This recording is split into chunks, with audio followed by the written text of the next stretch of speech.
নমস্কাৰ এণ্ড স্বাগতম জনাইছোঁ আমাৰ অন্য এটি ভিডিঅ'টোত আমি আলোচনা কৰিম আসাম DLED এণ্ট্ৰেন্স এক্সাম 2026ৰ মক টেষ্টৰ 5 নম্বৰ ভিডিঅ'টোলৈ। ভিডিঅ'টোৰ প্ৰথম কুৱেশ্যনটো হ'ব ভাৰতৰ ৰাষ্ট্ৰীয় পতাকাৰ ডিজাইন কোনে অংকন কৰিছিল? ইয়াৰ ৰাইট এনচাৰটো হৈ যাব অপশ্যন নম্বৰ এ পিংগলি ভেংকায়া। পিংগলি ভেংকায়াই ভাৰতৰ ৰাষ্ট্ৰীয় পতাকাৰ ডিজাইন অংকন কৰিছিল। নেক্সট কুৱেশ্যন প্ৰথম অসমীয়া নাটকখনৰ নাম কি? প্ৰথম অসমীয়া নাটকখনৰ নাম কি বুলি সুধিছে। ইয়াৰ ৰাইট এনচাৰটো হৈ যাব অপশ্যন নম্বৰ বি সিংহ যাত্ৰা। সিংহ যাত্ৰা হ'ল প্ৰথম অসমীয়া নাটক আৰু এইখন ৰচনা কৰিছিল মহাপুৰুষ শ্ৰীমন্ত শংকৰদেৱে। নেক্সট কুৱেশ্যন স্বাধীনতাৰ পাছত অসমত কিমানবাৰ ৰাষ্ট্ৰপতি শাসন লাগিছিল? কিমানবাৰ ৰাষ্ট্ৰপতি শাসন লাগিছিল? ইয়াৰ ৰাইট এনচাৰটো হৈ যাব অপশ্যন নম্বৰ চি 4বাৰ। স্বাধীনতাৰ পিছত অসমত 4বাৰ ৰাষ্ট্ৰপতি শাসন লাগিছিল। নেক্সট কুৱেশ্যন কৌটিল্যৰ কোনখন পুথিত নলবাৰীৰ ৰেচম উৎপাদনৰ বাবে উল্লেখ আছে? নলবাৰীৰ ৰেচম উৎপাদনৰ বিষয়ে কৌটিল্যৰ কোনখন পুথিত উল্লেখ আছে বুলি সুধিছে। ইয়াৰ ৰাইট এনচাৰটো হৈ যাব অপশ্যন নম্বৰ এ অৰ্থশাস্ত্ৰ। অৰ্থশাস্ত্ৰত নলবাৰীৰ ৰেচম উদ্যোগৰ বিষয়ে উল্লেখ আছে। নেক্সট কুৱেশ্যন জুবিন গাৰ্গৰ জন্ম কেতিয়া হৈছিল? জুবিন গাৰ্গৰ জন্ম কেতিয়া হৈছিল বুলি সুধিছে।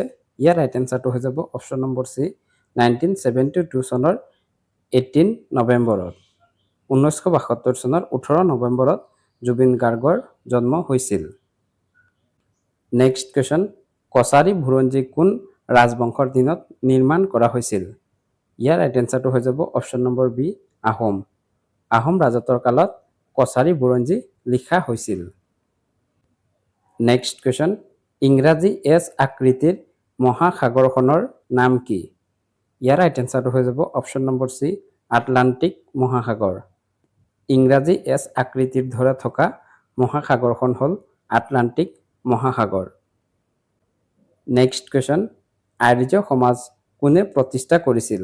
ইয়াৰ ৰাইট এনচাৰটো হৈ যাব option number C Dayananda Saraswati. Dayananda সৰস্বতীয়ে আৰ্য সমাজ প্ৰতিষ্ঠা কৰিছিল। নেক্সট কুৱেশ্যন প্ৰসিদ্ধ আলিবাট ধুধৰ আলি কোনে বন্ধাইছিল? ইয়াৰ ৰাইট এনচাৰটো হৈ যাব অপশ্যন নম্বৰ বি স্বৰ্গদেউ গদাধৰ সিংহ। স্বৰ্গদেউ গদাধৰ সিংহই ধুধৰ আলি নিৰ্মাণ কৰিছিল। নেক্সট কুৱেশ্যন তলহৰ কোনখন দেশ G7ৰ সদস্য নহয়? ইয়াৰ ৰাইট এনচাৰটো হৈ যাব option number C Bharat. Bharat G7ৰ সদস্য ৰাষ্ট্ৰ নহয়। নেক্সট কুৱেশ্যন অসমীয়া আলোচনী ৰামধেনুৰ প্ৰথম সম্পাদক কোন আছিল?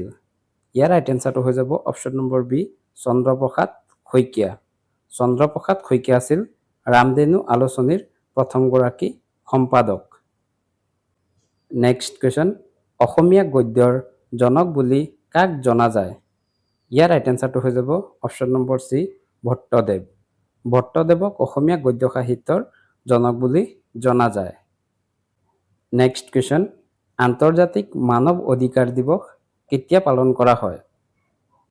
ইয়াৰ ৰাইট এনচাৰটো হৈ যাব অপশ্যন নম্বৰ বি 10 ডিচেম্বৰ। 10 ডিচেম্বৰত আন্তৰ্জাতিক মানৱ অধিকাৰ দিৱস পালন কৰা হয়।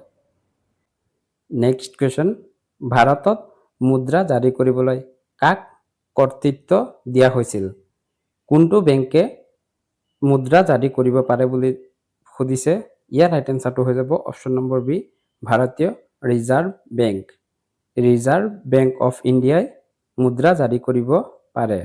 নেক্সট কুৱেশ্যন কোনখন চহৰ লেণ্ড অফ 7 হিলছ নামে জনাজাত? কোনখন চহৰক লেণ্ড অফ 7 হিলছ নামেৰে জনা যায়? ইয়াৰ ৰাইট এনচাৰটো হৈ যাব option number C Rome.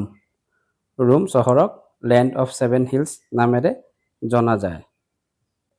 Next question বিশ্ব জৈৱ বৈচিত্ৰ্য দিৱস কেতিয়া পালন কৰা হয়? ইয়াৰ ৰাইট এনচাৰটো হৈ যাব অপশ্যন নম্বৰ বি 22 মে। 22 মে'ত বিশ্ব জৈৱ বৈচিত্ৰ্য দিৱস পালন কৰা হয়। Next question India wins freedom নামৰ কিতাপখনৰ লেখক কোন? ইয়াৰ ৰাইট এনচাৰটো হৈ যাব option number C Maulana Abul Kalam Azad. Maulana Abul Kalam Azad হ'ল ইণ্ডিয়া উইংছ ফ্ৰীডম নামৰ কিতাপখনৰ লেখক। নেক্সট কুৱেশ্যন, অমৃত প্ৰভা কাৰ জীয়ৰী আছিল? ইয়াৰ ৰাইট এনচাৰটো হৈ যাব অপশ্যন নম্বৰ বি, ৰজা বল বৰ্মন। ৰজা বল বৰ্মনৰ জীয়ৰী আছিল অমৃত প্ৰভা। নেক্সট কুৱেশ্যন, ৰাজ্যৰ নীতি নিৰ্দেশক তথ্যসমূহ কোন দেশৰ পৰা অনা হৈছে? ইয়াৰ ৰাইট এনচাৰটো হৈ যাব অপশ্যন নম্বৰ বি, আয়াৰলেণ্ড। আয়াৰলেণ্ডৰ সংবিধানৰ পৰা ৰাজ্যৰ নীতি নিৰ্দেশাত্মক তথ্যসমূহ অনা হৈছে। নেক্সট কুৱেশ্যন, ভাৰতৰ সংসদীয় শাসন ব্যৱস্থা কোন দেশৰ পৰা অনা হৈছে? কোনখন দেশৰ সংবিধানৰ পৰা ভাৰতৰ সংসদীয় শাসন ব্যৱস্থা অনা হৈছে বুলি সুধিছে? ইয়াৰ ৰাইট এনচাৰটো হৈ যাব অপশ্যন নম্বৰ চি, ব্ৰিটেইন। ব্ৰিটেইনৰ সংবিধানৰ পৰা ভাৰতৰ সংসদীয় শাসন ব্যৱস্থা অনা হৈছে। নেক্সট কুৱেশ্যন, চিপাহী বিদ্ৰোহৰ সূচনা কেতিয়া হৈছিল? ইয়াৰ ৰাইট এনচাৰটো হৈ যাব অপশ্যন নম্বৰ এ, 1857 চনৰ 29 মাৰ্চ। 1857 চনৰ 20 মাৰ্চৰ দিনা চিপাহী বিদ্ৰোহৰ আৰম্ভ হৈছিল।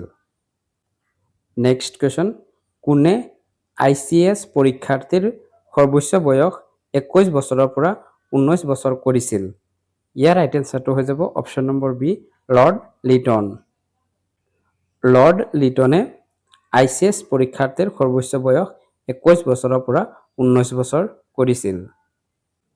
নেক্সট কুৱেশ্যন, থিঅছফিকেল ছ'চাইটি কোন চহৰত প্ৰতিষ্ঠা হৈছিল? ইয়াৰ ৰাইট এনচাৰটো হৈ যাব option number B, New York. Theosophical society New York চহৰত প্ৰতিষ্ঠা হৈছিল। নেক্সট কুৱেশ্যন, আহোমসকলে ৰচনা কৰা প্ৰথম বুৰঞ্জীখনৰ নাম কি?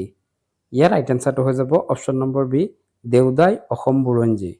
দেওদাই অসম বুৰঞ্জী হ'ল আহোমসকলে ৰচনা কৰা প্ৰথমখন বুৰঞ্জী। নেক্সট কুৱেশ্যন, নাগালেণ্ডৰ হৰ্ণবিল উৎসৱ কোন পক্ষীৰ নামত উৎসৰ্গিত? ইয়াৰ ৰাইট এনচাৰটো হৈ যাব অপশ্যন নম্বৰ বি, ধনেশ পক্ষী। নাগালেণ্ডৰ হৰ্ণবিল উৎসৱ ধনেশ পক্ষীৰ নামত উৎসৰ্গিত। নেক্সট কুৱেশ্যন, ফকলেণ্ড দ্বীপ কোন মহাসাগৰত অৱস্থিত? ফকলেণ্ড নামৰ দ্বীপটো কোনখন মহাসাগৰত আছে? ইয়াৰ ৰাইট এনচাৰটো হৈ যাব অপশ্যন নম্বৰ চি, আটলাণ্টিক মহাসাগৰ। আটলাণ্টিক মহাসাগৰত ফকলেণ্ড দ্বীপ অৱস্থিত। নেক্সট কুৱেশ্যন, ভাৰতৰ কোন ৰাজ্যত বনাঞ্চলৰ ঘনত্ব আটাইতকৈ বেছি? ইয়াৰ ৰাইট এনচাৰটো হৈ যাব অপশ্যন নম্বৰ বি, মিজোৰাম। মিজোৰামত বনাঞ্চলৰ ঘনত্ব আটাইতকৈ বেছি, কিন্তু বনাঞ্চল কোন ৰাজ্যত বেছি আছে বুলি যদি সোধে তেতিয়াহ'লে হ'ব মধ্যপ্ৰদেশ।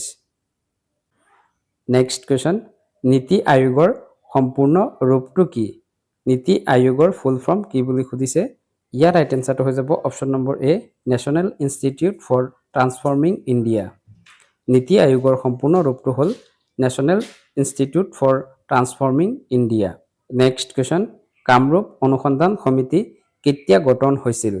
ইয়াৰ ৰাইট এনচাৰটো হৈ যাব অপশ্যন নম্বৰ চি, 1912 চনত। 1912 চনত কামৰূপ অনুসন্ধান সমিতি গঠন হৈছিল। নেক্সট কুৱেশ্যন, অসমৰ প্ৰথম মহিলা বিশ্ববিদ্যালয় ক'ত প্ৰতিষ্ঠা হৈছিল? ইয়াৰ ৰাইট এনচাৰটো হৈ যাব অপশ্যন নম্বৰ চি, যোৰহাট। যোৰহাটত অসমৰ প্ৰথমখন ৱমেন ইউনিভাৰ্চিটি প্ৰতিষ্ঠা হৈছিল। কিমান চনত প্ৰতিষ্ঠা হৈছিল আৰু কলেজখনৰ নাম কি আছিল? সেই বিষয়ে যদি জানে তেতিয়াহ'লে ইয়াৰ এনচাৰটো আপোনালোকে কমেণ্টত জনাই যাব।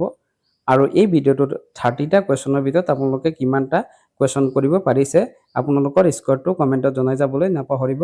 যদি ভিডিঅ'টো চাই ভাল পাইছে তেতিয়াহ'লে ভিডিঅ'টোত এটি লাইক কৰি চেনেলটো ছাবস্ক্ৰাইব কৰি যাবলৈ নাপাহৰিব। ভিডিঅ'টো শেষলৈ চোৱাৰ বাবে ধন্যবাদ। জয় আই অসম।